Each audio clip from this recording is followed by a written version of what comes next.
नाही तर संविधान म्हणले त्याच्यावर मला 12 घंटे बोलता येते. तुमची नेक्स्ट टाइम जेव्हा तारीख असेल तेव्हा संविधानच बोलतो नुसतं. कोमात गेले पाहिजे तुम्ही. अरे बापरे, संविधान कलम 14 कायद्यासमोर सर्व समान आहे. कलम 14 काय आहे? कायद्यासमोर सर्व समान आहे. जुन्या काळात कायदा राजाच्या हातात होता. राजाला वाटेल तो नियम होता. जुन्या काळात कायदे वेगळे होते भाऊ. एखाद्या बाईचा कोणी विनयभंग केला तर दंड होता 18 रुपये. एखाद्या बाईचा कोणी विनयभंग केला दंड होता 18 रुपये. आपल्याकडे नव्हते पैसे, आपण गरीब, आपला हात चुकून बाईला लागला समजा खांद्या बिड्याला, आपल्याला पोलीसवाले उचलायचे, मरेतक मारायचे. आणि पोलीसवाले कधीच हातावर मारत नाही, एकाच जागी मारतात ज्याचं तुला लय काम आहे.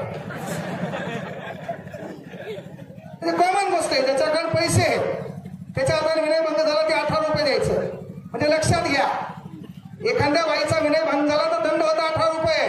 आता एखाद्याकडे 72 रुपये, 18 × 72, touch me touch me touch me touch me 4दा टच करेल का नाही. आणि ज्याच्याकडे पैसे नाही, बाई म्हणली यानं मला हात लावलाय, पोलीसवाले आले हाना, तू दुसरं काय म्हणणार? पोलीसवाले हाणायचे का नाही? पण आता कलम 14 कायद्यासमोर सर्व समान आहे. कायद्यासमोर सर्व समान आहे म्हणजे मित्र कोणत्या जातीचा आहे, कोणत्या पदावर आहे, डझंट मॅटर.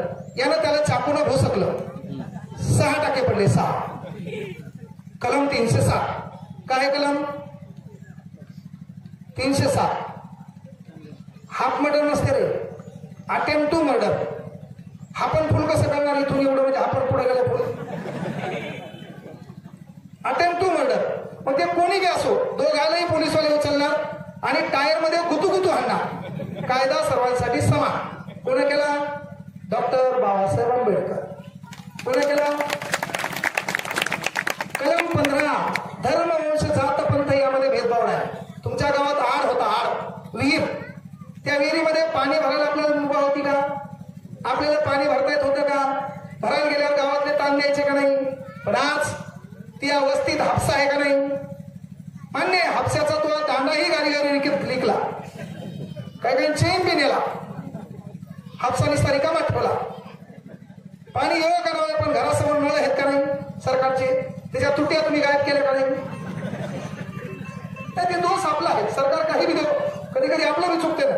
आपला देश एवढा दलिंदर आहे, इथं पानपोई नसते का, पानपोई पाणी प्यायची, त्याच्यावरला ग्लास साखर दंडात बांधून ठेवावं लागते. एवढी अवस्था बेकार आपली. आणि काय प्रबोधन करणार तुम्ही? साखर दंडात ग्लास असते, ते मी पक्का एडिंग करून केलेला.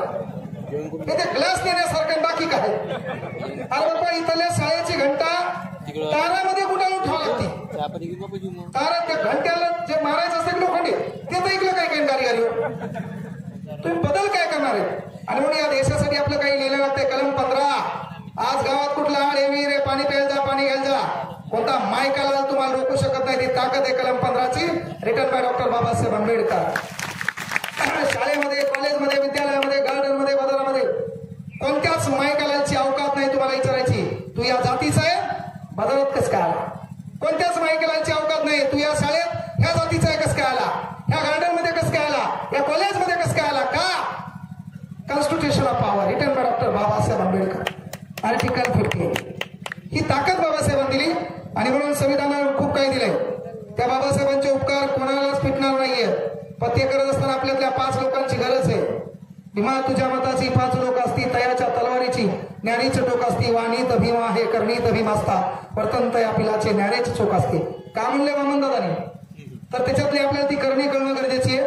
आपल्या समाजासाठी काही देणं आहे ते आपण देसाल.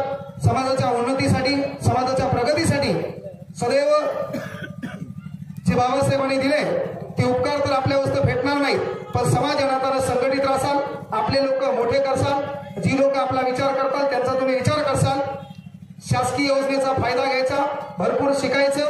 राज्यघटनेच्या कुठल्याही कलमाला कोणताच मायकाला कधी धक्का लावू शकत नाही. आपल्या आरक्षणाला कोणी धक्का लावू शकणार नाहीये. त्यामुळे नीट घटनेचा अभ्यास करा, आपले स्वप्न पूर्ण करा. येणाऱ्या काळात गावात 4 व्हीलर आली पाहिजे, गाडी तू चालवायला असला पाहिजे, बाजूला थाटात तो बाप बसलेला असला पाहिजे. हे काम तुला करता आलं पाहिजे. ते स्वप्न साकार करसाल, आपल्या माईच्या चेहऱ्यावरला हसू आणि आपल्या बापाच्या डोक्यातलं दुःख या दोघांचा अभ्यास करून पडियापैकी तयारी चालू करा.